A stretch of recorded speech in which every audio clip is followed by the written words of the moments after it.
Ang paglilingkod natin sa Diyos ay dapat laging may kasiyahan at pagmamahal sa puso. Ito ay dahil sa pagmamahal at pagpapasalamat natin sa Kanya para sa lahat ng mga biyaya at pagpapala na natanggap natin.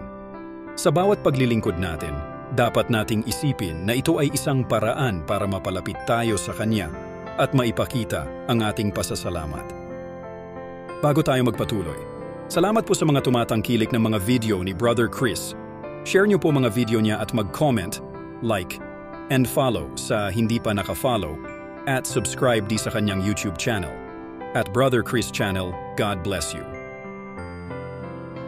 May mga talata na nagpapahayag ng kahalagahan ng paglingkod sa Diyos at ang kaligayahan na dumarating mula dito. Narito ang ilang mga talata na maaaring kaugnay sa konsepto na ito. Una, Mateo chapter 25 verse 21. Sinabi sa kaniya yung kaniyang Panginoon, mabuting alipin at tapat. Sa kaunting mga bagay ay tapat ka, sa maraming mga bagay ay itatalaga kita pumasok ka sa kasiyahan ng iyong Panginoon.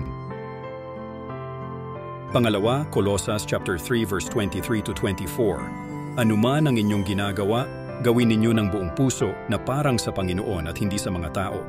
Yamang nalalaman ninyo na kayo'y tatanggap ng parangal, na walang kamatayan na gantimpala mula sa Panginoon, sapagkat kayo'y mga alipin ni Kristo.